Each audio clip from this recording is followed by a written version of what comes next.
꺼져! 이 늙은 거사! 운전기사 주제에 감히 여기까지 기어 올라와! 약혼식장 한가운데서 서미란이 소리를 질렀습니다. 하객 200명의 시선이 일제히 저를 향했어요. 저는 고개를 숙였습니다. 63년 인생에서 가장 치욕스러운 순간이었어요. 서미란은 비웃으며 한마디를 더 내뱉었습니다. 네 아들도 순경이라며? 그 집안은 대대로 남의 밑바닥이야!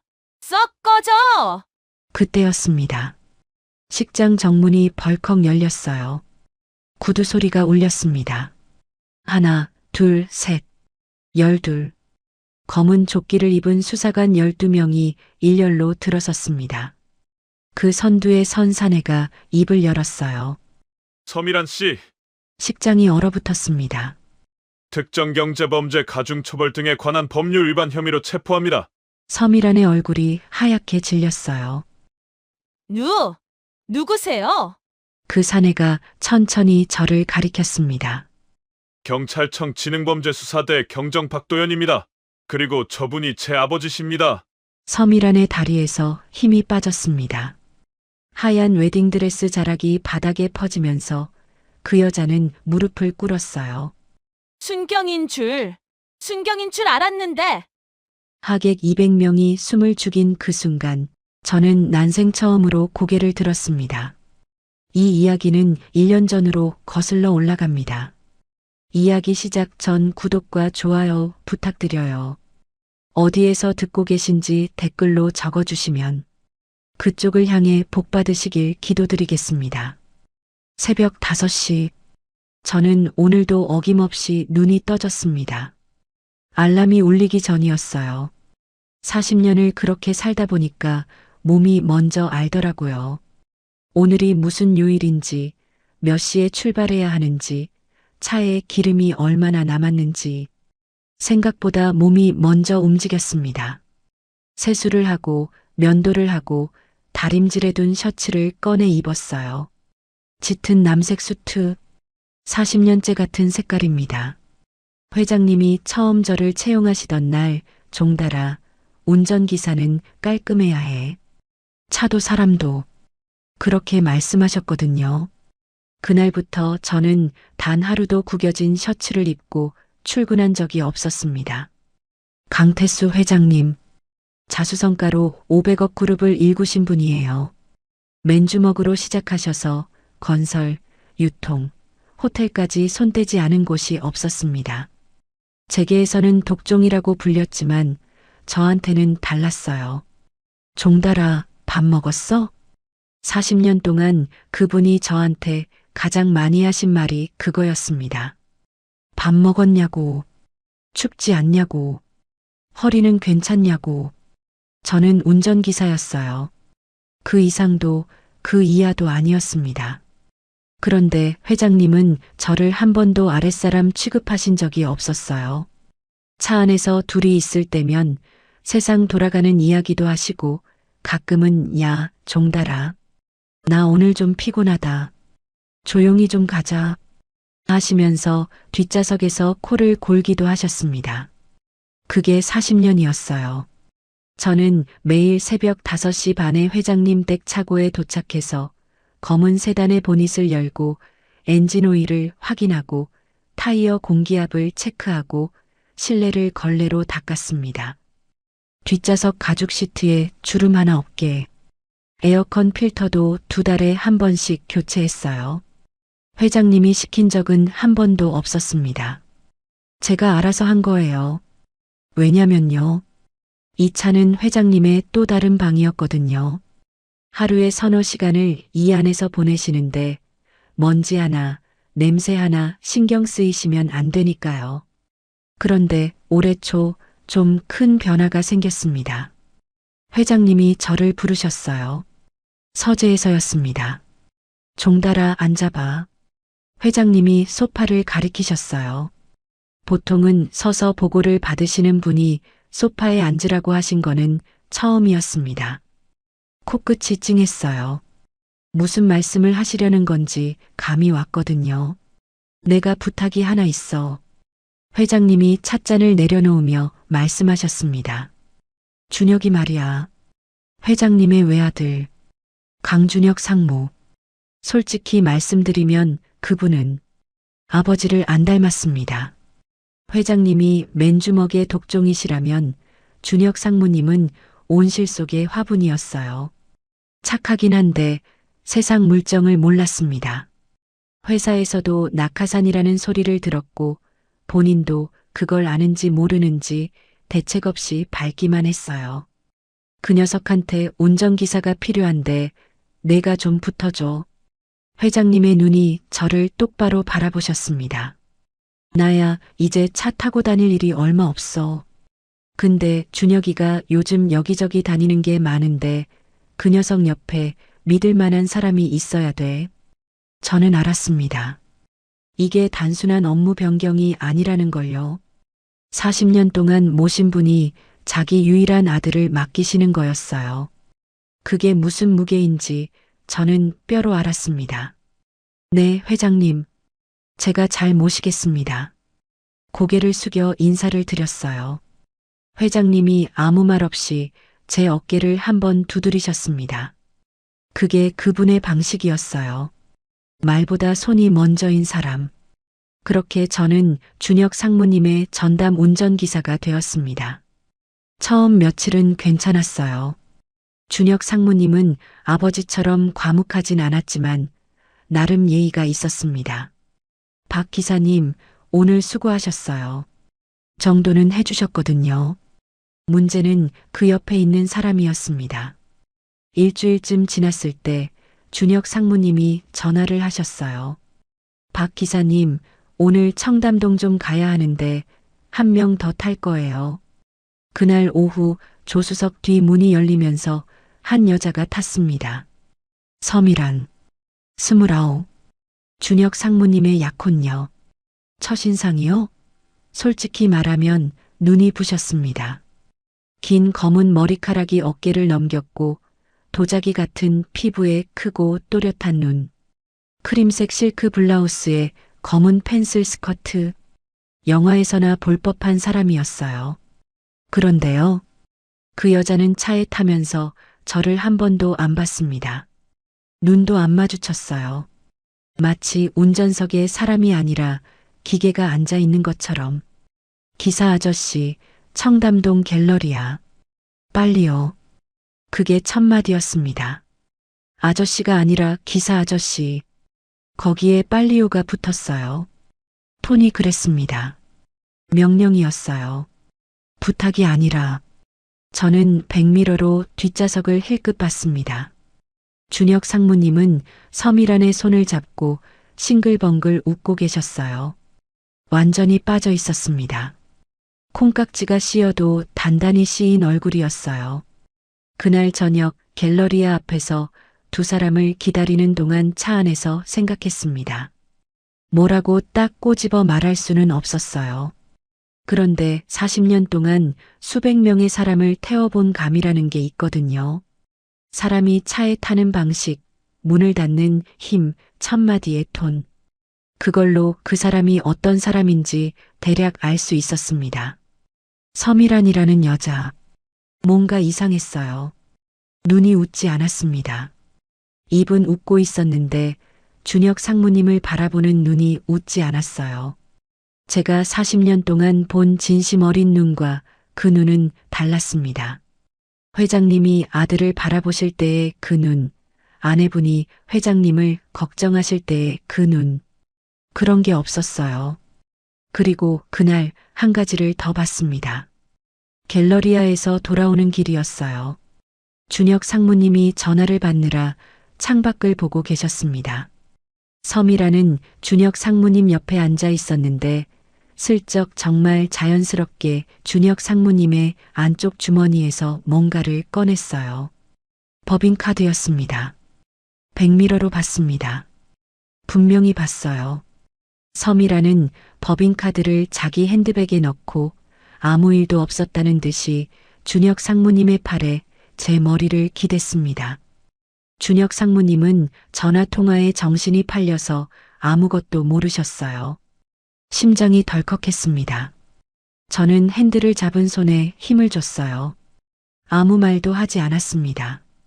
운전기사가 할 수 있는 일이 아니었거든요. 하지만 그날 밤 잠이 오지 않았습니다. 법인카드, 웃지 않는 눈, 기사 아저씨, 빨리요. 세 가지가 머릿속에서 맴돌았어요.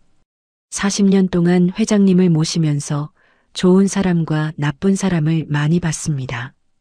좋은 사람은 운전기사한테도 눈을 맞추고 나쁜 사람은 운전기사를 투명인간 취급했어요.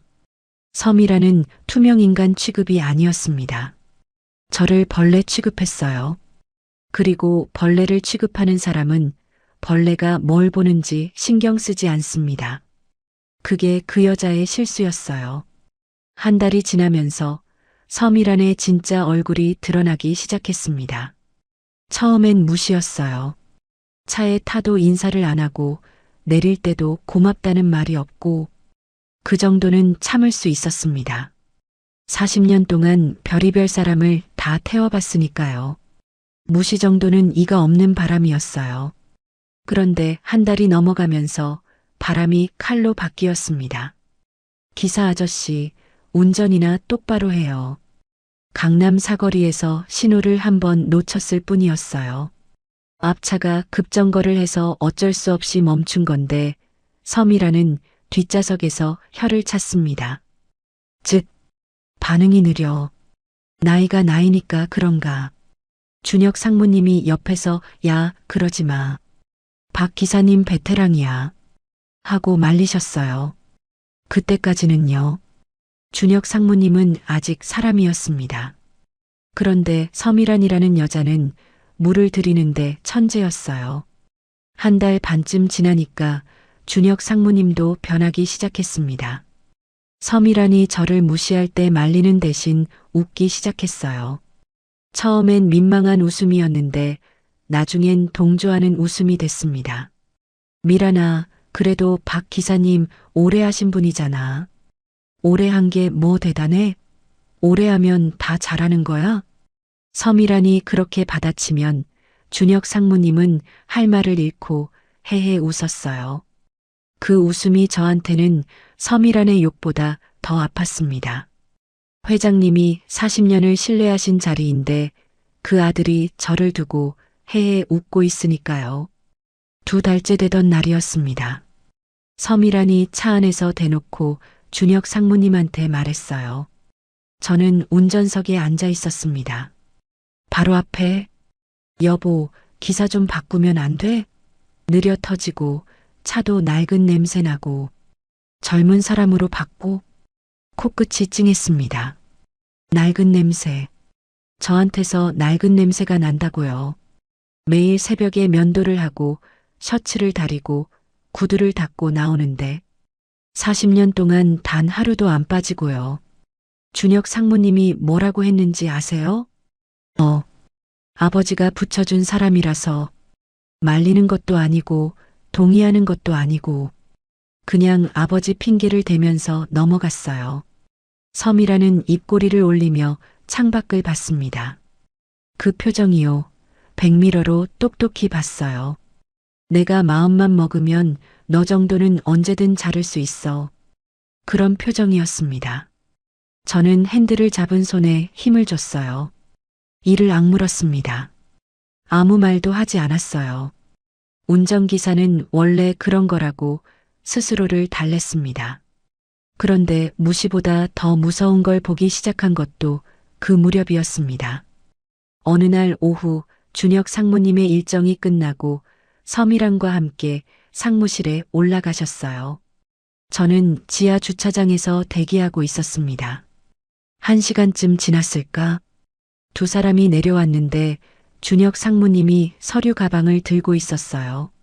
평소에는 서류 가방 같은 건 비서가 들고 다녔거든요.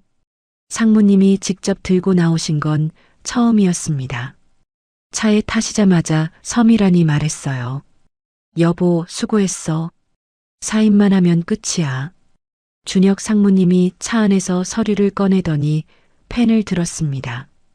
섬이란이 옆에서 한 장 한 장 넘겨주면서 손가락으로 사일란을 짚었어요. 여기, 그리고 여기. 이것도 준혁 상무님은 읽지도 않았습니다. 한 장 넘기고 사인, 한 장 넘기고 도장. 마치 출석부에 사인하듯이 기계적으로 찍었어요. 백미러로 봤습니다. 서류 첫 장에 찍힌 글자가 눈에 들어왔어요. 주식회사 서린테크 업무 위탁 계약서.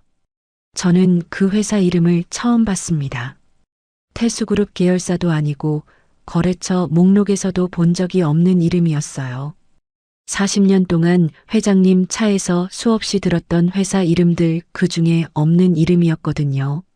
섬이라는 사인이 끝난 서류를 회수하더니 자기 핸드백에 넣었습니다. 잘했어, 여보.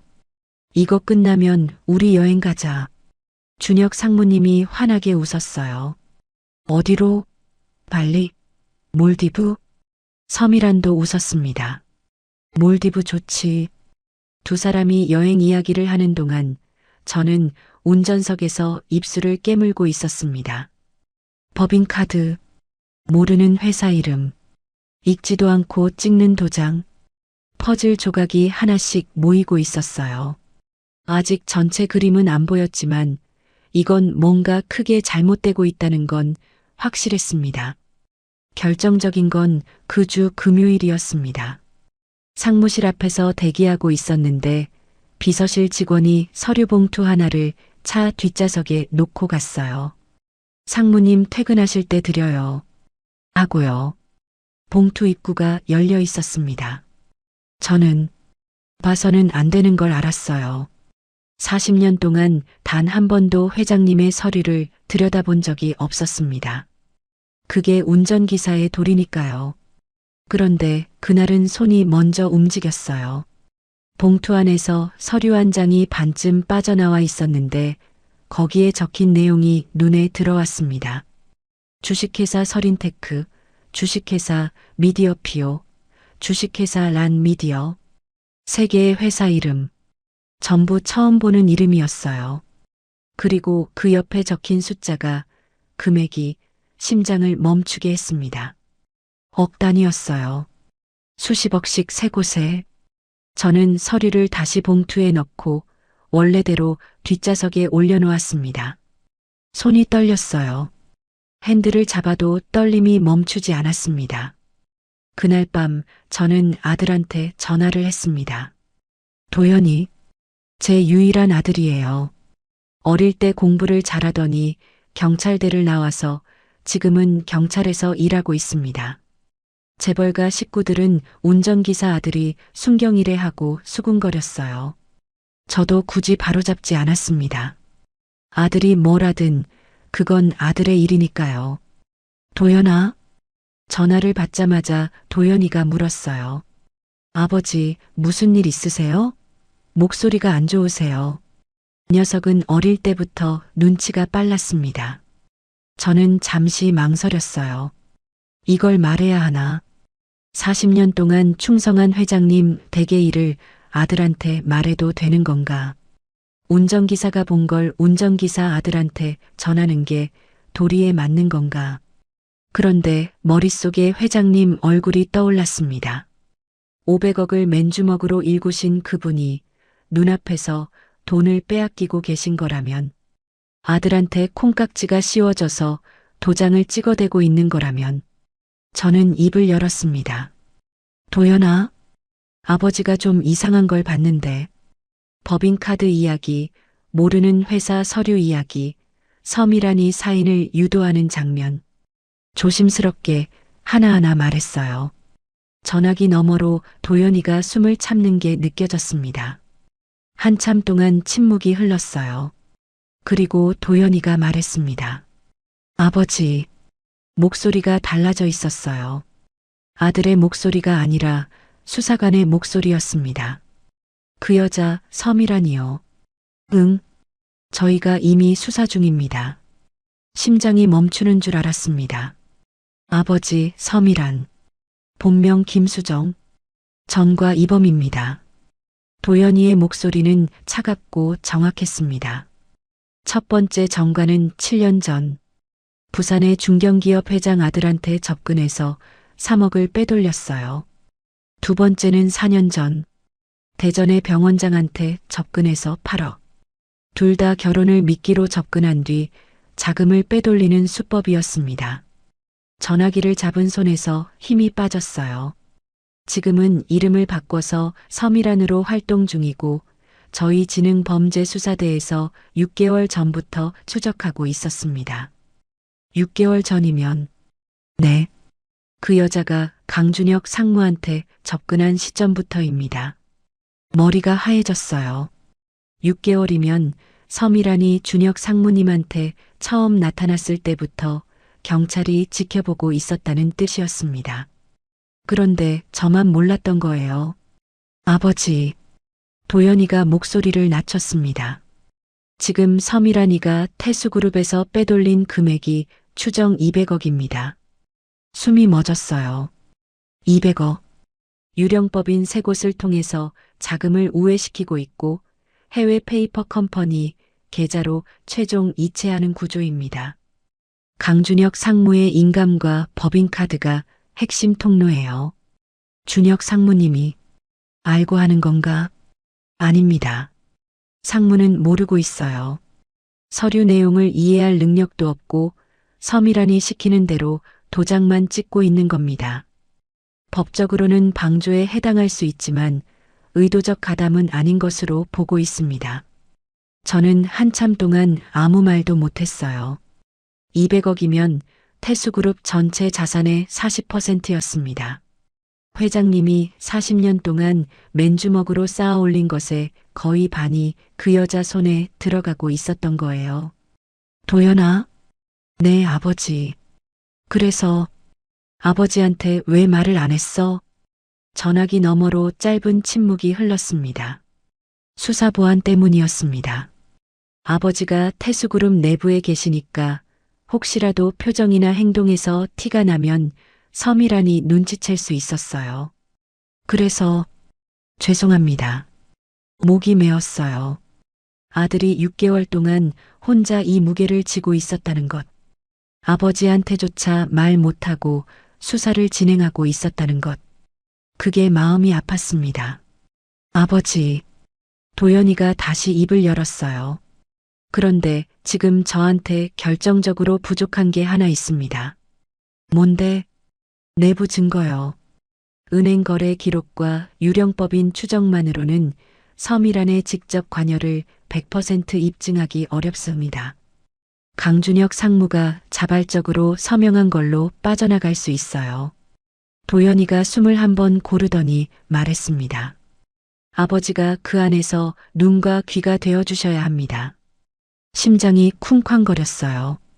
서미란의 직접적인 지시 통화 내용이든 서류 전달 장면이든 뭐든 좋습니다. 그 여자가 직접 손을 대고 있다는 증거가 필요합니다. 아버지가 할 수 있을까? 하셔야 합니다. 도연이의 목소리가 단호했어요. 그리고 아버지, 한 가지만 약속해 주세요. 뭐든 조금만 더 참아주세요. 제가 반드시 끝냅니다. 전화를 끊고 저는 한참 동안 어두운 차 안에 앉아 있었습니다. 40년 동안 운전기사로서 지킨 원칙이 있었어요. 보지 않는다. 듣지 않는다. 말하지 않는다. 운전기사의 3가지 불문율. 그런데 이제 그 3가지를 전부 깨야 했습니다. 본다. 듣는다. 그리고 전한다. 회장님을 40년 모신 은혜. 그 은혜를 갚을 수 있는 방법이 이것뿐이라면 저는 핸들을 잡았습니다. 이번에는 손이 떨리지 않았어요. 다음 날부터 저는 달라졌습니다. 겉으로는 아무것도 변하지 않았어요. 새벽 5시에 일어나고 차를 닫고 준혁 상무님과 서미란을 태우고 같은 루틴, 같은 표정, 같은 침묵. 하지만 눈이 달라졌습니다. 귀가 달라졌습니다. 차 안에서 서미란이 전화를 할 때 저는 블랙박스의 실내 녹화 기능을 켜뒀어요. 원래는 사고 대비용이었는데 이제는 다른 용도가 생긴 거죠. 그리고 열흘쯤 지났을 때 결정적인 게 잡혔습니다. 강남에서 청담동으로 가는 길이었어요. 준혁 상무님이 먼저 내리시고 서미란만 차에 남았습니다. 서미란은 뒷좌석에서 전화를 걸었어요. 저는 백미러로 힐끗 봤습니다. 서미란의 표정이 완전히 달랐어요. 준혁 상무님 앞에서의 그 달콤한 표정이 사라지고 차갑고 날카로운 눈이 드러났습니다. 진짜 얼굴이었어요. 이번 달 안으로 마무리해. 서린테크 계좌로 38억 넘기고 나머지는 미디어 피오로 분산시켜. 저는 숨을 죽였습니다. 강 상무도장은 이미 다 받았어. 바보 같은 놈이 뭘 알겠어. 심장이 미친 듯이 뛰었어요. 핸들을 잡은 손에 땀이 흘렀습니다. 하지만 표정을 바꾸지 않았어요. 40년 동안 훈련된 무표정이 저를 살렸습니다. 아, 그리고 다음 달에 해외 계좌 하나 더 열어야 해. 홍콩 쪽으로. 전화가 끝났습니다. 서미란이 전화기를 내려놓으며 창밖을 봤어요. 그리고 혼잣말처럼 중얼거렸습니다. 멍청한 것들. 저를 포함해서 하는 말이었겠죠. 운전기사. 멍청한 것. 벌레. 그런데 그 벌레의 차에는 블랙박스가 돌아가고 있었습니다. 그날 밤 저는 도연이한테 블랙박스 영상 파일을 전달했습니다. 아버지, 이거면 크게 한 발 나간 겁니다. 도연이의 목소리에 처음으로 흥분이 섞였어요. 서미란이 직접 구체적 금액과 계좌를 지시하는 육성 녹음. 이건 결정적입니다. 저는 안도의 숨을 내쉬었습니다. 그런데 도연이가 말을 이었어요. 하지만 이것만으로는 부족합니다. 뭐가 더 필요해? 물증이요. 녹음은 법정에서 조작 주장이 나올 수 있어요. 서류 원본, 계좌 자료, 물리적 증거가 있어야 완벽합니다. 저는 한참 동안 생각했어요. 서류 원본, 계좌 자료. 그런 건 서미란이 어딘가에 보관하고 있을 텐데 저 같은 운전기사가 접근할 수 있는 곳이 아니었습니다. 그때 한 사람이 떠올랐어요. 오복순 씨, 회장님 댁입주 가정부. 저보다 10년쯤 늦게 들어왔지만 이 집에서 14년을 살다시피 한 분이에요. 정갈하고 눈치 빠르고 입이 무거운 사람. 저와 복순 씨는 같은 처지였습니다. 이 집에서 가장 낮은 자리에 있지만 이 집의 모든 것을 알고 있는 사람들. 다음 날 아침 저는 차고에서 일찍 복순 씨를 만났어요. 복순 씨. 네, 기사님. 복순 씨는 손에 쓰레받기를 들고 있었어요. 매일 새벽 정원을 쓸고 나서 차고 쪽으로 오시거든요. 저는 주변을 한번 둘러보고 목소리를 낮췄습니다. 혹시 서미란 씨에 대해서 어떻게 생각하세요? 복순 씨의 눈이 미세하게 변했어요. 쓰레받기를 잡은 손에 힘이 들어가는 게 보였습니다. 기사님도 느끼셨구나. 그 한마디에 저는 알았습니다. 복순 씨도 알고 있었어요. 저 여자요. 이상한 점이 한두 가지가 아니에요. 복순 씨가 조심스럽게 말을 이었어요. 밤에 혼자 드레스룸에서 전화하는 것도 그렇고 자기 방에 아무도 못 들어오게 하는 것도 그렇고요. 처음엔 그러려니 했는데 한 번은 청소하러 들어갔다가 호통을 맞았어요. 내 방에 누가 들어오라고 했어? 하면서요. 그 방에 뭐가 있는 것 같습니까? 복순 씨가 저를 똑바로 봤어요. 14년을 함께 일한 사이의 눈빛이었습니다. 신뢰의 눈빛. 드레스룸 벽장 뒤에 뭔가가 있어요. 한 번 문이 살짝 열려 있는 걸 본 적이 있는데 금고처럼 생긴 게 있었어요. 금고. 퍼즐의 마지막 조각이 어디에 있는지 알게 된 순간이었습니다. 복순 씨, 부탁 하나만 해도 될까요? 말씀하세요. 저는 잠시 숨을 고른 뒤 말했어요. 때가 되면 그 방에 들어가셔야 할 수도 있습니다. 그때 제가 말씀드리겠습니다. 복순 씨가 고개를 끄덕였어요. 망설임 없이. 회장님 은혜를 14년 입었어요. 그분 재산이 도둑년한테 넘어가는 건 저도 못 봐요. 그 말을 듣는 순간 가슴이 뜨거워졌습니다. 저 혼자가 아니었어요. 이 집에서 낮은 자리에 있는 사람들이 이 집을 지키고 있었습니다. 기회는 생각보다 빨리 찾아왔습니다.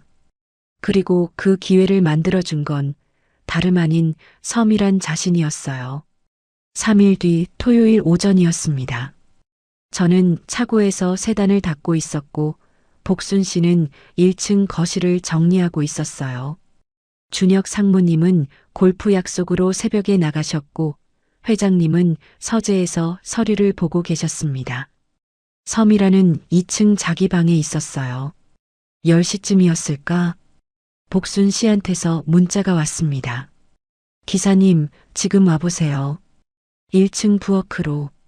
저는 걸레를 내려놓고 부엌으로 갔어요. 복순 씨가 행주를 짜면서 작은 목소리로 말했습니다. 저 여자가 방금 저한테 호통을 쳤어요. 무슨 일인데요? 복순 씨의 입꼬리가 살짝 올라갔습니다. 그게 분노의 표정인지 뭔지 처음엔 몰랐어요. 이렇게 소리를 지르더라고요. 복순 씨가 섬이란의 말투를 흉내냈어요. 아줌마, 오늘 내 방 청소 좀 해줘. 드레스룸 옷 정리하고 화장대도 깨끗이 닦아놔. 나 잠깐 나갔다 올 테니까 끝나면 나가 있어.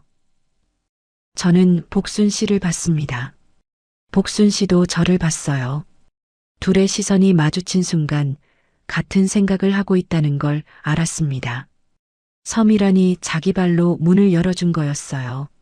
14년 동안 자기 방에 아무도 못 들어오게 하던 여자가 직접 들어와서 청소해라고 시킨 겁니다. 왜?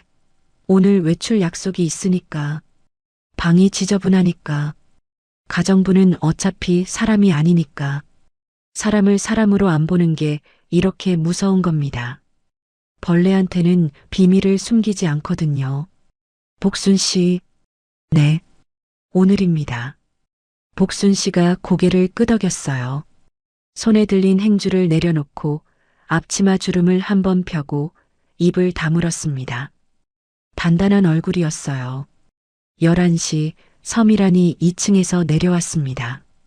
풀 메이크업에 하이힐. 어딘가 중요한 약속이 있는 모양이었어요. 현관에서 구두를 신으면서 복순 씨를 불렀습니다. 아줌마 들었지? 내 방 깨끗이 해놔. 드레스룸 옷 색깔별로 정리하고 화장대 먼지 좀 닦아. 네, 알겠습니다. 복순 씨가 고개를 숙였어요. 14년치 인내가 담긴 고개 숙임이었습니다. 섬이라는 복순 씨를 쳐다보지도 않고 현관을 나갔어요. 저는 차고에서 대기하고 있다가 섬이란이 자기 차 준혁 상무님이 사준 흰색 벤츠를 타고 나가는 걸 확인했습니다. 차가 정문을 빠져나간 걸 확인한 뒤 저는 복순 씨한테 문자를 보냈어요. 나갔습니다. 1분 뒤 복순 씨한테서 답이 왔습니다. 올라갑니다. 복순 씨는 청소 도구를 들고 2층으로 올라갔습니다. 섬이란의 방은 2층 동쪽 끝. 저는 들어가 본 적이 없지만 복순 씨 말로는 꽤 넓은 원룸 구조의 안쪽으로 드레스룸과 개인 욕실이 딸려 있다고 했어요. 복순 씨는 진짜 청소를 먼저 했습니다. 혹시 돌아왔을 때를 대비해서 청소한 흔적이 있어야 하니까요. 화장대를 닦고 침대 시트를 정리하고 바닥을 밀었어요. 그리고 드레스룸으로 들어갔습니다. 복순 씨가 나중에 제게 말해준 거예요. 명품 옷이 한 심벌은 걸려 있었어요. 구찌, 샤넬, 프라다. 전부 준혁 상무님 카드로 산 거겠죠. 그걸 색깔별로 정리하면서 벽장 쪽으로 갔는데 벽장 문이 3개 있었대요. 2개는 평범한 수납 공간이었는데 3번째 벽장 안쪽이 다른 2개보다 얕았다고 합니다. 이상하다 싶어서 안쪽 벽을 눌러봤더니 움직이더라고요. 이중벽이었어요. 안쪽 패널이 밀리면서 그 뒤에 작은 금고가 나타났습니다. 금고가 생각보다 크지는 않았어요. 호텔 객실에 있는 정도. 번호 입력식이었는데 여기서 두 번째 행운이 찾아왔습니다. 복순 씨가 화장대를 닦을 때 서랍 안쪽에 포스트잇이 하나 붙어 있었대요. 거기 숫자 6자리가 적혀 있었습니다. 설마 하고 눌러봤어요. 금고가 열렸습니다. 서미란이라는 여자의 성격이 만들어낸 결과였어요. 가정부를 사람으로 안 보니까 가정부가 볼 수 있는 곳에 비밀번호를 적어둔 거예요. 어차피 벌레는 글자를 읽을 줄 모른다고 생각했겠죠. 금고 안에는 3가지가 있었습니다. USB 메모리 하나, 해외은행 송금 영수증 묶음, 그리고 유령법인 3곳의 법인 설립 서류 원본. 손이 떨려서 사진을 못 찍을 뻔했어요. 복순 씨는 핸드폰을 꺼내서 한 장 한 장 사진을 찍었습니다. USB는 꺼낼 수 없었어요. 없어진 걸 알면 서미란이 눈치채니까요. 대신 영수증과 서류를 한 장씩 넘기면서 앞뒤로 전부 촬영했습니다. 23장이었어요. 3번씩 찍었어요.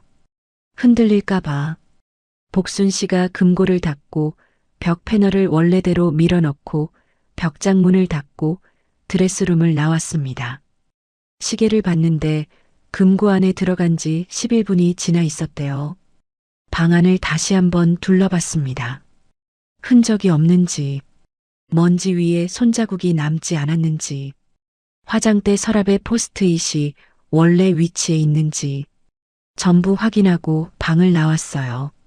그런데 복순 씨가 2층 복도에 발을 딛는 순간 아래층 현관문이 열리는 소리가 들렸습니다. 아줌마, 아줌마 있어? 서미란의 목소리였어요. 복순 씨의 심장이 멈추는 줄 알았다고 했습니다. 예상보다 1시간 일찍 돌아온 거였어요. 약속이 취소됐는지 아니면 뭔가를 가지러 온 건지 이유는 모르겠지만 하필 그 타이밍에 돌아온 겁니다. 복순 씨는 계단을 내려갔습니다. 최대한 자연스럽게 손에 걸레를 들고 앞치마를 매만지면서 네, 여기 있습니다. 내 방 다 했어? 서미란이 현관에서 하이힐을 벗으면서 물었어요. 눈이 날카로웠습니다. 네, 다 했습니다. 드레스룸 옷도 색깔별로 정리하고 화장대도 닦았어요. 드레스룸까지 들어갔어?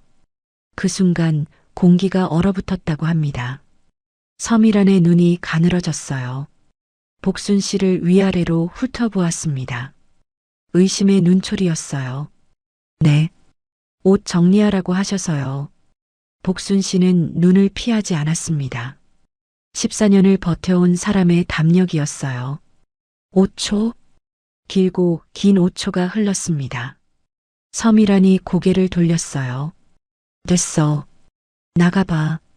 복순 씨는 고개를 숙이고 1층 부엌으로 돌아갔습니다. 부엌에 들어서자마자 다리에 힘이 풀렸대요. 싱크대를 잡고 겨우 버텼다고 했습니다. 복순 씨가 차고로 내려온 건 30분 뒤였어요. 저는 세단 보닛에 기대서 기다리고 있었습니다. 복순 씨의 얼굴이 하얗게 질려 있었어요. 됐습니까? 됐어요. 복순 씨가 앞치마 안주머니에서 핸드폰을 꺼냈습니다. 제 손에 올려놓았어요. 23장. 3번씩 찍었어요. 하나도 안 빠졌어요. 저는 사진을 한 장씩 넘겨봤습니다. 유령법인 설립 서류. 서미란에 잡힐 서명이 들어가 있었어요. 해외 송금 영수증. 홍콩, 싱가포르, 케이맨 제도. 금액 합계가 머리로 빠르게 더해봤는데 180억이 넘었습니다. 나머지 20억은 아직 이체 전이라는 뜻이었어요. 복순 씨, 네, 고맙습니다. 복순 씨가 고개를 저었어요. 고마울 거 없어요. 회장님이 14년 동안 저한테 하신 말씀이 있어요. 복순아, 이 집은 내 집이야. 내 집을 도둑한테 넘길 수는 없잖아요. 목이 메었습니다. 저는 그날 밤 사진 파일 전부를 도연이에게 전달했어요. 전화기 너머로 도연이가 사진을 확인하는 동안 한참 침묵이 흘렀습니다. 그리고 도연이가 말했어요. 아버지, 응, 이거면 됩니다. 도연이의 목소리가 떨렸어요. 수사관의 목소리가 아니라 아들의 목소리로 돌아와 있었습니다. 아버지, 정말 대단하십니다. 저는 웃었어요. 오랜만에 웃었습니다. 대단한 건 복순 씨야. 아버지는 차고에서 기다리기만 했어. 조금만 더 참으세요. 이제 끝이 보입니다. 끝이 보인다. 그 말이 40년 운전기사의 가슴에 들어왔어요. 이 긴 싸움의 끝이 보이기 시작한 거였습니다. 하지만 끝이 오기 전에 가장 긴 밤이 한 번 더 남아 있었습니다. 증거는 모였습니다. 그런데 서미라는 멈추지 않았어요. 오히려 더 대담해졌습니다. 금고 사진을 확보한 다음 주부터 서미란의 태도가 한 단계 더 올라갔어요. 정확히 말하면 저를 향한 구박이 이전과는 차원이 달라졌습니다. 전에는 무시하거나 모욕하는 정도였어요. 느려 터졌다. 낡은 냄새 난다. 그런 수준. 물론 그것만으로도 충분히 아팠지만 적어도 저를 성가신 물건 정도로는 취급했거든요. 물건이라도 존재는 인정했으니까요. 그런데 이제는 달랐습니다. 어느 날 저녁 준혁 상무님과 서미란을 태우고 청담동 레스토랑에 갔어요. 두 사람을 내려드리고 저는 주차장에서 대기하고 있었습니다. 비가 왔어요. 11월의 차가운 비. 2시간쯤 지났을까? 식사가 끝난 모양이었어요. 준혁 상무님한테서 전화가 왔습니다. 박 기사님, 정문 앞으로 와주세요. 차를 몰고 레스토랑 정문에 댔습니다. 비가 여전히 내리고 있었어요. 저는 우산을 들고 운전석에서 내렸습니다. 뒷문을 열어드리려고 달려갔어요. 40년 동안 해온 동작이었습니다. 비가 오면 문을 열고 우산을 씌워드리는 것. 몸에 배어 있었어요. 서미란이 먼저 나왔습니다. 제가 우산을 씌워드리려고 손을 뻗는 순간 서미란이 제 손을 탁 쳤어요. 됐어. 더럽게. 그러더니 준혁 상무님의 팔을 잡고 자기 우산 아래로 들어갔습니다. 저는 빗속에 서 있었어요. 손을 쳐낸 그 감각이 손등에 남아 있었습니다. 더럽다고요. 제 손이 더럽다고요. 40년 동안 회장님의 차 문을 열고 우산을 씌워드리고 짐을 들어드린 이 손이 더럽다고. 준혁 상무님이 돌아보면서 야, 미란아, 그러지 마. 하고 말했어요. 하지만 그뿐이었습니다. 말리는 척만 하고 그대로 걸어갔어요. 서미라는 뒤도 안 돌아봤습니다. 저는 빗속에 서서 한참 동안 움직이지 못했어요. 비가 셔츠를 적시고 수트 안까지 스며들었습니다. 차가웠어요. 11월의 비는 뼈까지 차갑더라고요. 그런데 진짜 지옥은 그 다음 주에 찾아왔습니다. 수요일 오후 준혁 상무님 상무실이었어요. 저는 서류 하나를 전달하러 올라갔습니다. 비서가 자리를 비워서 직접 가져다 드려야 했거든요. 상무실 문이 열려 있었어요. 노크를 하려는데 안에서 서미란의 목소리가 들렸습니다. 여보, 그 기사 아저씨 진짜 좀 받고. 나 진짜 싫어. 그 늙은이. 저는 문 앞에서 멈췄습니다. 느리고 냄새나고 맨날 백미러로 뒤를 쳐다봐. 소름 끼쳐. 심장이 쪼그라드는 것 같았어요. 준혁 상무님이 대답했습니다. 그래도 아버지가 붙여준 사람인데. 그러니까 더 싫다고. 시아버지의 감시자잖아, 그게. 여보, 나 그 사람 있으면 진짜 불편해. 잠시 침묵이 흘렀어요. 그리고 준혁 상무님이 말했습니다. 알겠어. 아버지한테 말해볼게. 가슴에 못이 박혔습니다. 저는 서류를 비서 책상 위에 조용히 내려놓고 돌아섰습니다. 엘리베이터를 기다리는 동안 눈앞이 흐려졌어요. 그날 저녁 준혁 상무님이 직접 회장님 서재에 갔습니다. 저는 차고에 있었는데 복순 씨가 내려와서 전해줬어요. 기사님, 준혁 상무님이 회장님한테 기사님 교체를 요청했어요. 복순 씨의 얼굴이 굳어 있었습니다. 회장님이 뭐라고 하셨습니까? 이런 지하에 거절하셨어요. 회장님이 뭐라고 하셨는지 복순 씨가 서재 밖에서 들었대요. 종다리는 내 사람이야. 40년을 함께한 사람을 여자 하나 때문에 내칠 수는 없어. 눈시울이 뜨거워졌습니다. 하지만 회장님이 막아주신 게 서미란에게는 오히려 불에 기름을 부은 꼴이 됐어요. 그 다음 날이었습니다. 목요일 아침 저는 평소처럼 차를 대고 준혁 상무님과 서미란을 기다리고 있었어요. 두 사람이 현관에서 나왔습니다. 차 문을 열어드렸어요. 서미란이 차에 타면서 저를 정면으로 쳐다봤습니다. 처음으로 눈을 똑바로 마주쳤어요. 그 눈이요. 사람을 볼 때 짖는 눈이 아니었습니다. 밟아야 할 벌레를 볼 때 짖는 눈이었어요. 기사 아저씨. 네. 주제를 알아야지. 이 늙은 거사. 심장이 멈추는 줄 알았습니다. 서미란이 차에 앉으면서 뒷좌석에서 저를 내려다보며 말을 이었어요. 내가 뭔데? 운전기사잖아. 40년 운전기사. 그게 자랑이야? 준혁 상무님이 옆에서 웃었습니다. 비웃는 건 아니었지만 말리지도 않았어요. 그 웃음이 서미란에게는 허락이었습니다. 네 아들도 순경이지? 심장이 칼로 도련해지는 것 같았어요. 그래, 순경. 그 집안은 대대로 남의 밑에서 사는 집안이야.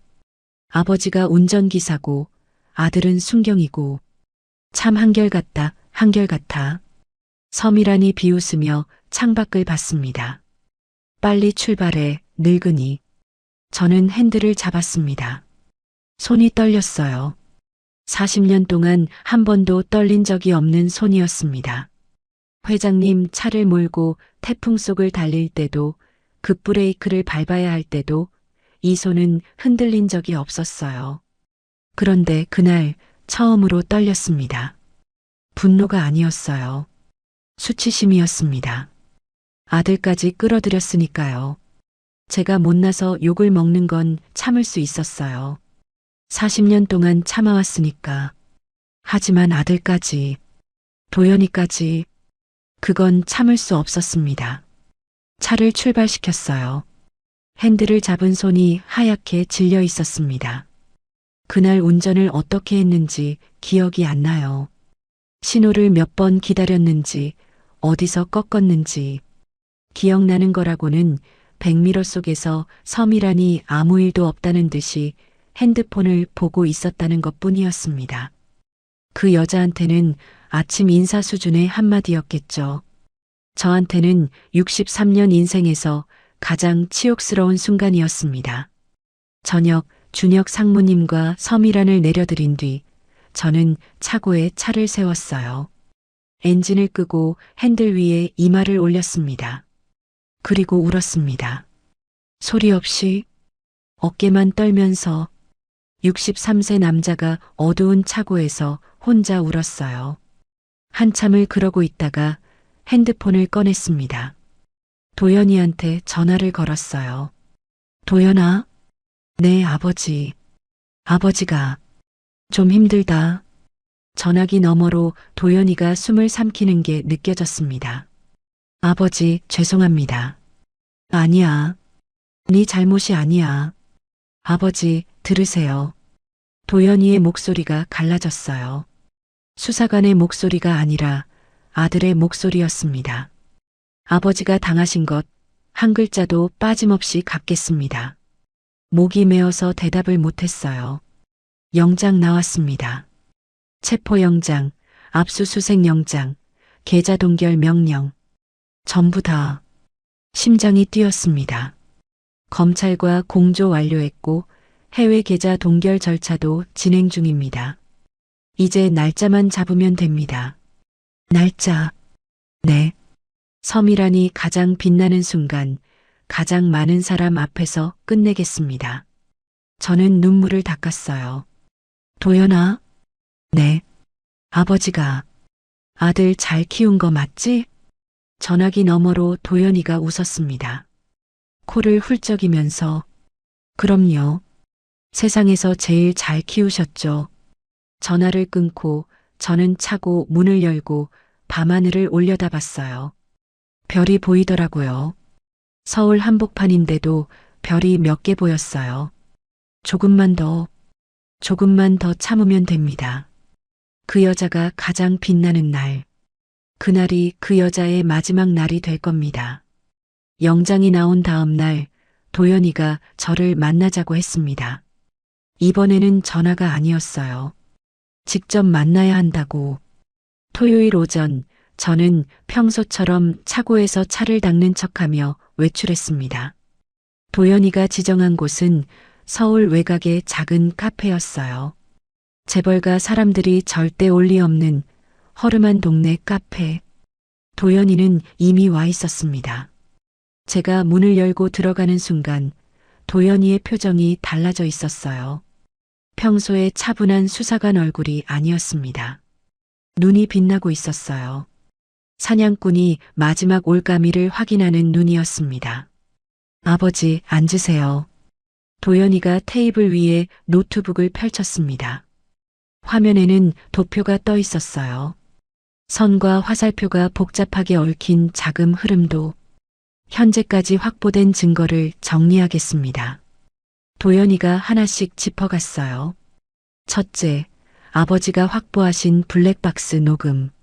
서미란이 직접 금액과 계좌를 지시하는 육성입니다. 38억 이체 지시, 분산 지시, 홍콩 계좌 개설 언급까지 전부 담겨 있습니다. 화면을 넘겼어요.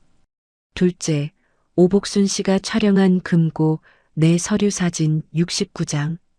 유령법인 세 곳의 법인 설립 서류 원본에 서미란에 잡힐 서명이 들어가 있습니다. 해외 송금 영수증 14건, 총액 183억. 이건 서미란이 직접 자금을 관리하고 있다는 물적 증거입니다. 저는 숨을 죽이고 들었어요. 셋째, 저희 수사팀의 독자 수집 증거. 유령법인 세 곳의 실소유주가 전부 서미란 본명 김수정의 차명 계좌로 확인됐습니다. 해외 페이퍼 컴퍼니는 홍콩과 싱가포르, 케이맨 제도 3곳. 현재 해외 사법 공조를 통해 전부 동결 준비가 완료됐습니다. 도연이가 노트북을 닫았어요. 넷째, 서미란의 전과 기록. 본명 김수정, 전과 이범. 부산에서 3억, 대전에서 8억. 수법이 완전히 동일합니다. 결혼을 미끼로 접근, 자금 횡령, 잠적. 이번에는 규모만 25배로 커진 겁니다. 도연이가 저를 똑바로 봤어요. 아버지, 이거면 특정경제범죄 가중처벌법 적용이 가능합니다. 횡령액이 50억 이상이면 무기징역까지 구형할 수 있어요. 무기징역. 그 단어가 귀에 꽂혔습니다. 이제 한 가지만 남았습니다. 뭔데? 회장님한테 알려야 합니다. 저는 한참 동안 아무 말도 못했어요. 회장님한테 알린다. 말은 간단하지만 그게 얼마나 무거운 일인지 도연이도 알고 있었습니다. 회장님의 유일한 아들이 사기꾼한테 당하고 있다는 것. 그 아들의 인감으로 200억이 빠져나갔다는 것. 그리고 그 사실을 40년 운전기사가 알려야 한다는 것. 도연아, 그건 내가 할 일이 아닌 것 같다. 아닙니다, 아버지. 도연이가 고개를 저었어요. 수사기관이 먼저 들어가면 회장님이 받으실 충격이 너무 큽니다. 아무런 준비 없이 아들이 연루된 횡령 사건을 경찰한테서 듣게 되면 그분 연세에. 도연이가 말을 잠시 멈췄어요. 40년 동안 가장 신뢰하는 사람한테서 들어야 합니다. 그래야 회장님이 무너지지 않으세요. 맞는 말이었습니다. 제가 아니면 안 되는 일이었어요. 그리고 아버지. 응. 회장님이 직접 동의하셔야 합니다. 약혼식장에서 공개 폭로를 하려면 회장님의 허락이 필요해요. 그분의 아들이고 그분의 회사니까. 저는 고개를 끄덕였습니다. 내가 말씀드리마. 그 주 월요일 저녁이었습니다. 준혁 상무님이 서미란과 외출한 사이 저는 회장님 서재 문을 두드렸어요. 회장님 종달입니다. 잠시 뵐 수 있을까요? 들어와. 서재 문을 열었습니다.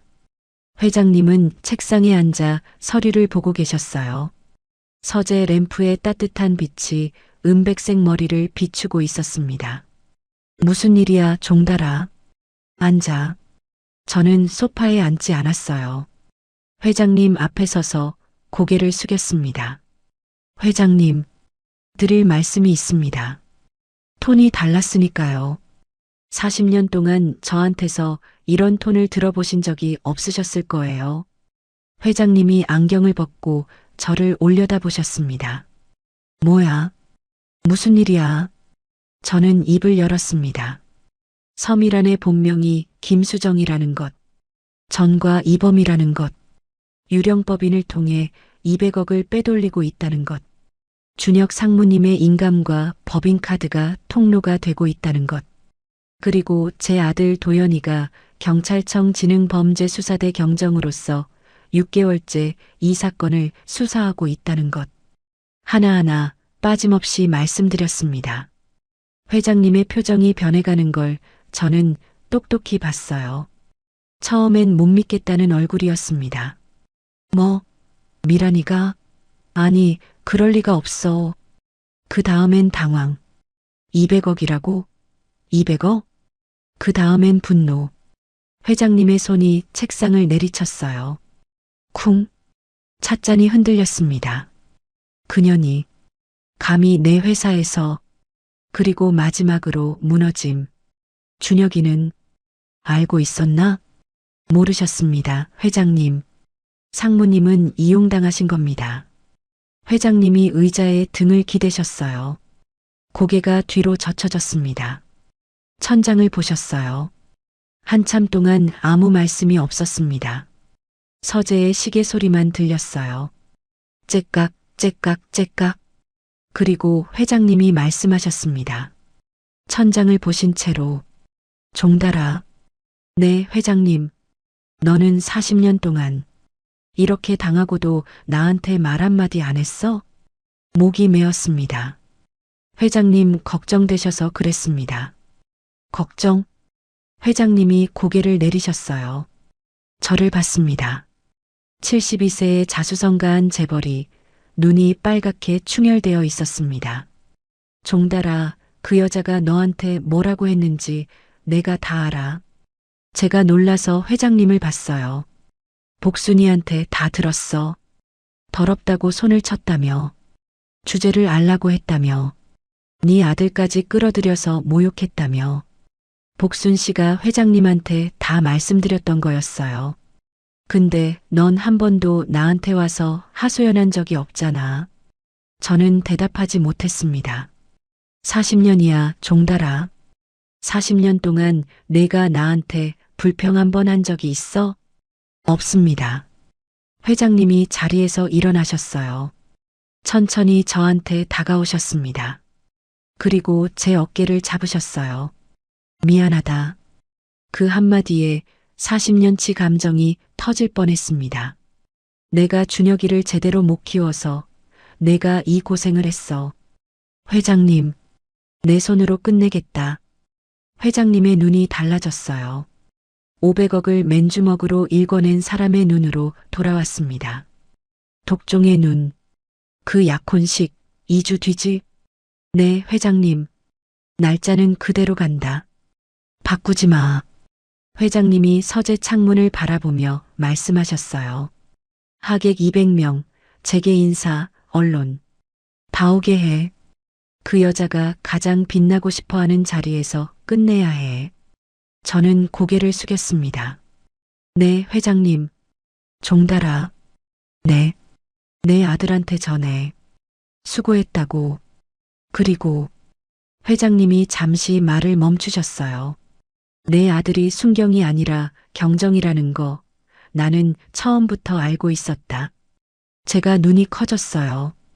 회장님, 그걸 어떻게 40년을 함께한 사람의 아들이 뭘 하는지도 모르면 그게 무슨 사장이야. 회장님이 웃으셨습니다. 40년 동안 수천 번 본 그 미소, 그 아들이 수사관이면서도 내 집안일을 조용히 처리해 주려고 한 거지. 고마운 녀석이야. 저는 더 이상 참지 못하고 눈물을 흘렸습니다. 울지 마, 종달아. 울 시간에 준비해. 회장님이 다시 책상으로 돌아가셨어요. 안경을 쓰시고 서류를 꺼내셨습니다. 2주 뒤면 약혼식이야. 그 자리에서 전부 끝낸다. 서재를 나오면서 저는 도연이한테 전화를 했습니다. 도연아? 네, 아버지. 회장님이 허락하셨다. 전화기 너머로 도연이가 크게 숨을 내쉬는 게 들렸어요. 그리고 회장님이 전할 말이 있으시대. 뭔데요? 수고했다고. 잠시 침묵. 그리고 도연아, 회장님이 내가 경정인 거 알고 계셨어. 네. 처음부터 아셨대. 전화기 너머로 도연이가 헛웃음을 쳤어요. 역시 회장님이시네요. 저도 웃었습니다. 2주 뒤다. 약혼식 날. 알겠습니다. 수사팀 전원 대기시키겠습니다. 전화를 끊고 저는 차고로 돌아갔어요. 검은 세단이 거기 서 있었습니다. 40년 동안 매일 닦아온 차. 2주만 더 참으면 됩니다. 저는 걸레를 집어들고 다시 차를 닦기 시작했어요. 보닛을 닦으면서 작은 미소가 지어졌습니다. 폭풍 전의 고요였습니다.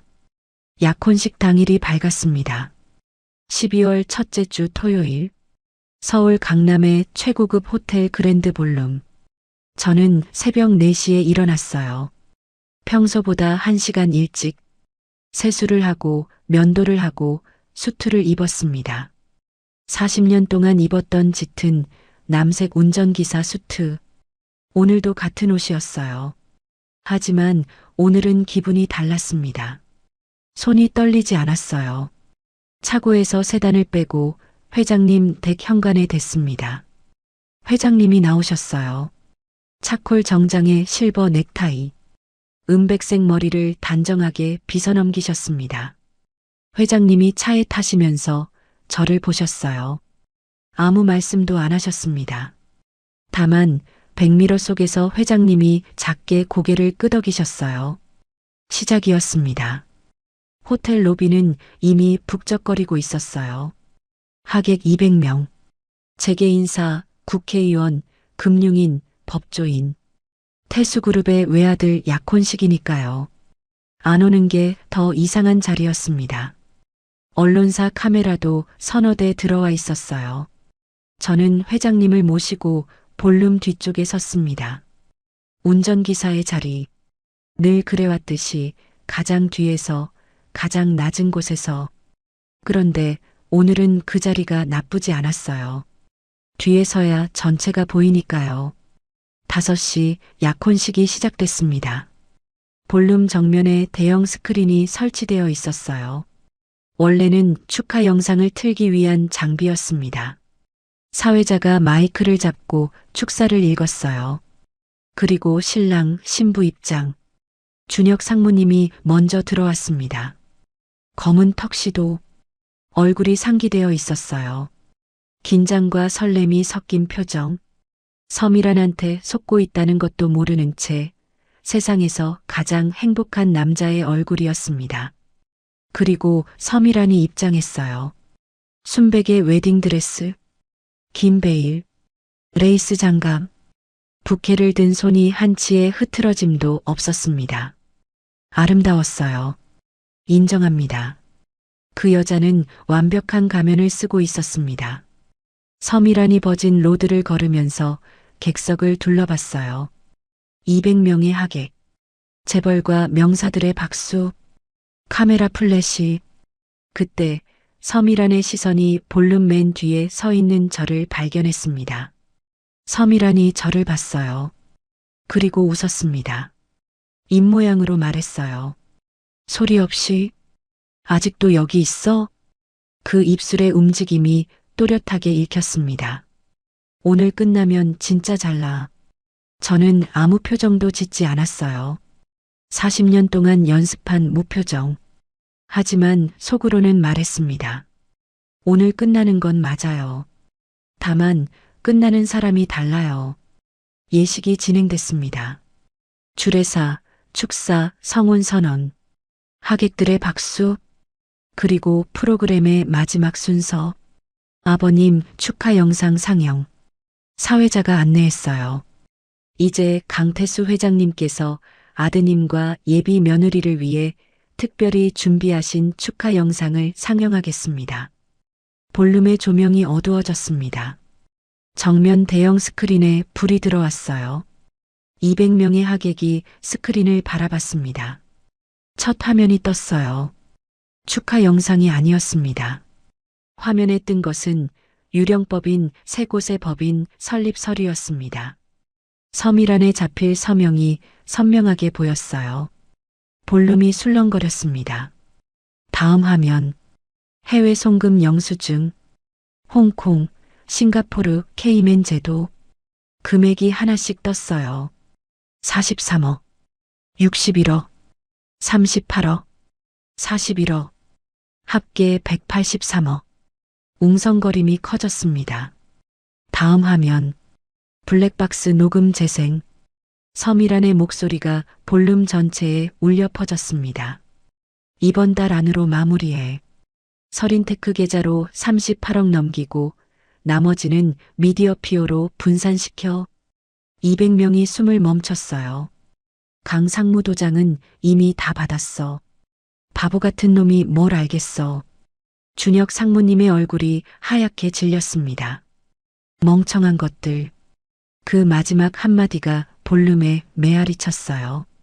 서미란의 얼굴을 봤습니다. 웨딩드레스를 입은 그 여자의 표정이 제가 63년 인생에서 본 것 중 가장 처참하게 무너지고 있었습니다. 입술이 하얗게 변했어요. 부케를 든 손이 경련하듯 떨리고 있었습니다.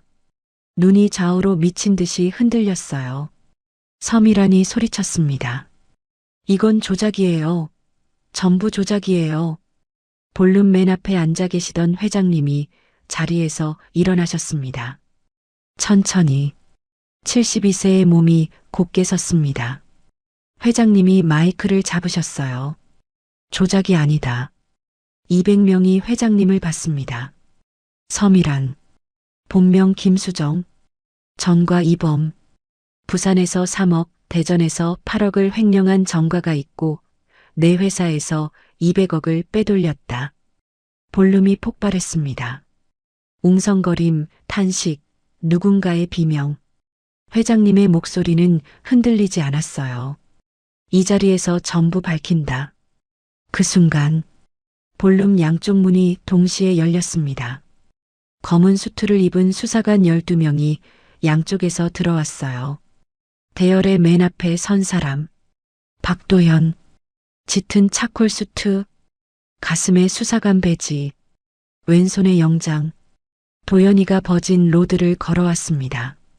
200명의 시선이 그에게 쏠렸어요. 서미란 앞에 섰습니다. 서미란 씨. 도연이의 목소리가 볼륨 전체에 울렸습니다. 특정경제범죄 가중처벌법 위반 및 사문서 위조 혐의로 체포합니다.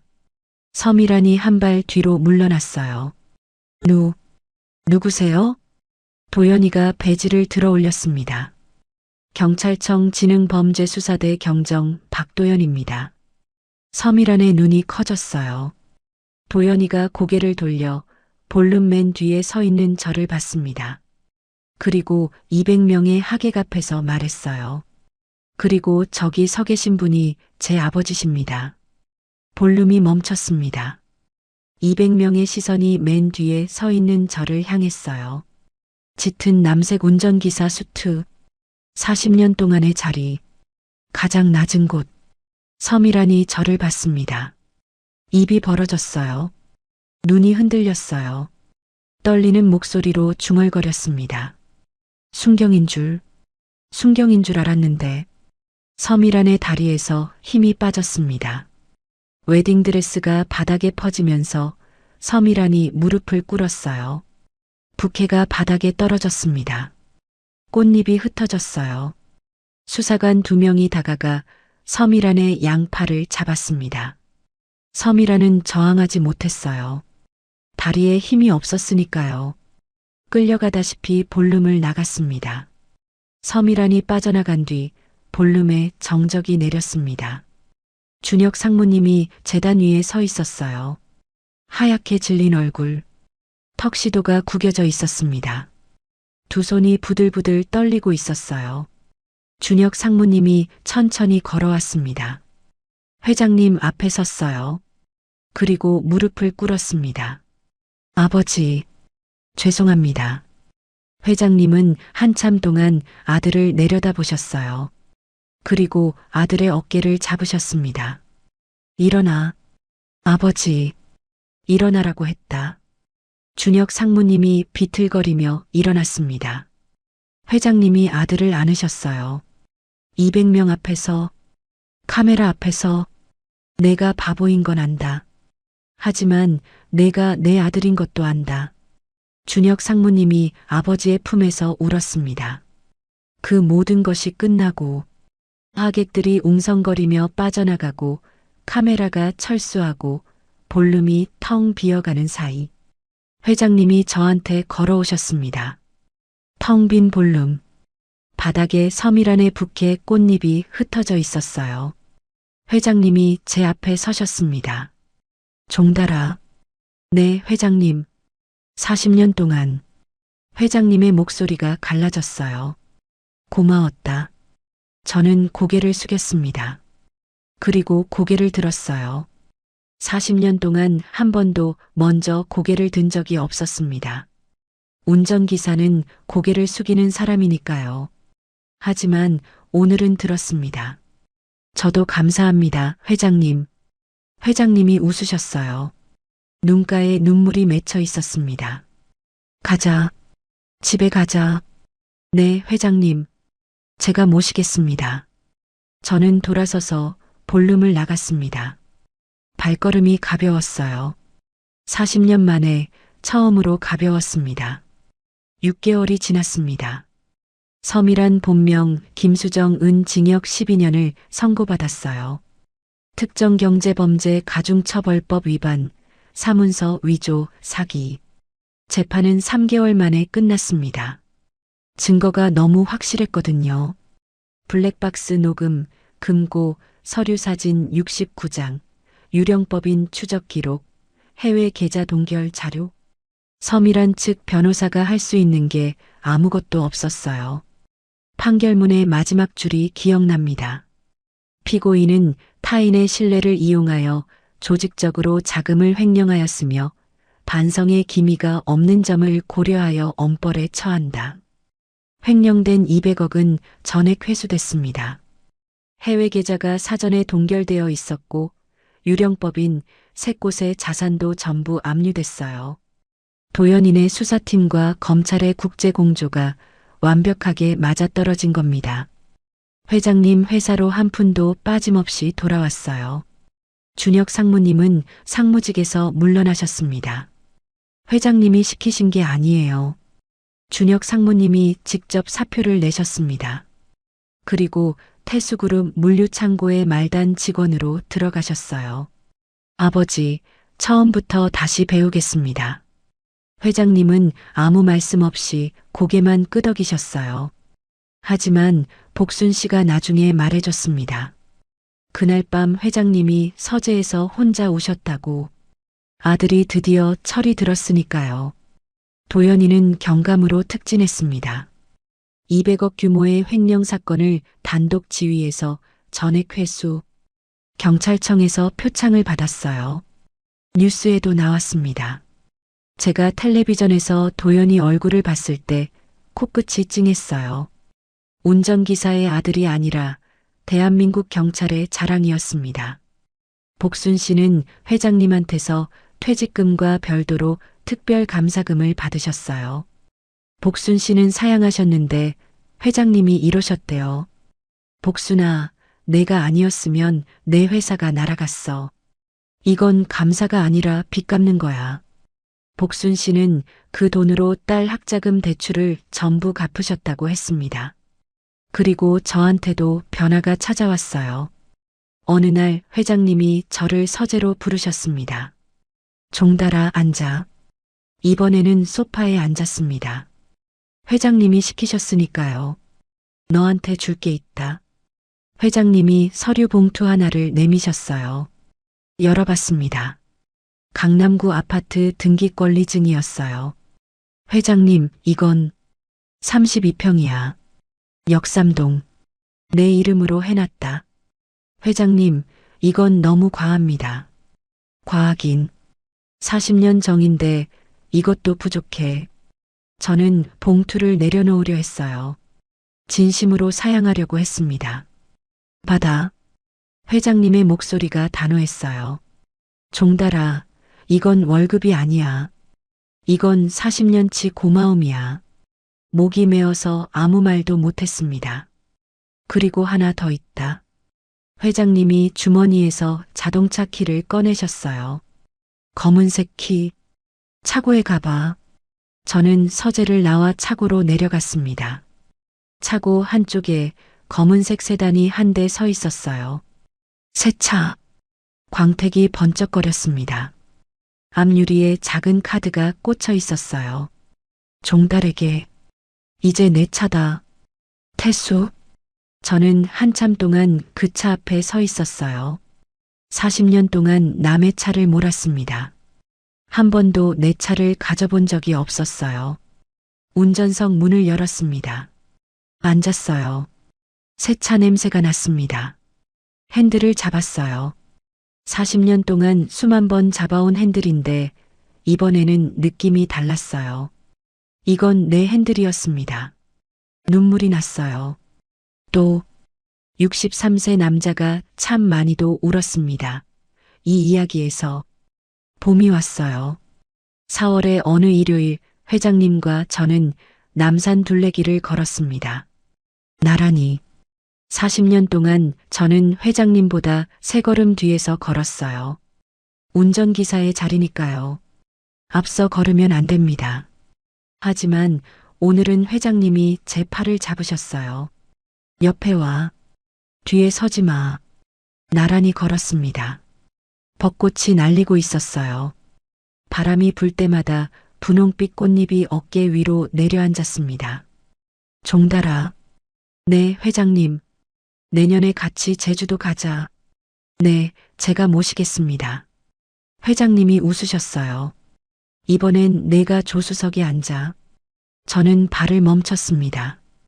회장님을 봤어요. 72세의 자수성가한 재벌이 4월의 햇살 아래서 웃고 계셨습니다. 은백색 머리 위로 벚꽃잎이 날렸어요. 회장님, 그건 좀. 40년 동안 내가 운전했잖아. 한 번쯤은 내가 해야지. 저는 웃었습니다. 온몸이 따뜻해졌어요. 사람들은 묻습니다. 40년 동안 운전기사로 산다는 게 억울하지 않았냐고. 낮은 자리에서 고개를 숙이고 사는 게 자존심이 상하지 않았냐고. 저는 이렇게 대답합니다.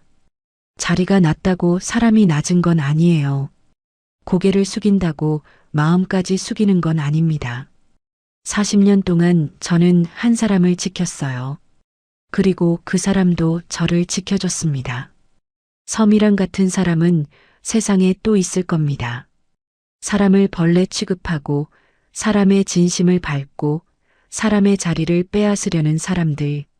하지만 기억하세요. 낮은 자리에 있는 사람을 함부로 하지 마세요. 그 사람이 어떤 사람인지, 그 사람 뒤에 누가 있는지 당신은 모릅니다. 벌레라고 깔본 그 사람이 당신의 운명을 바꿀 수도 있으니까요. 회장님과 저는 다시 걷기 시작했습니다. 나란히 벚꽃이 날리는 남산 둘레길을 63세의 운전기사와 72세의 회장이 어깨를 나란히 하고 걸었습니다. 이야기를 들어주셔서 감사합니다.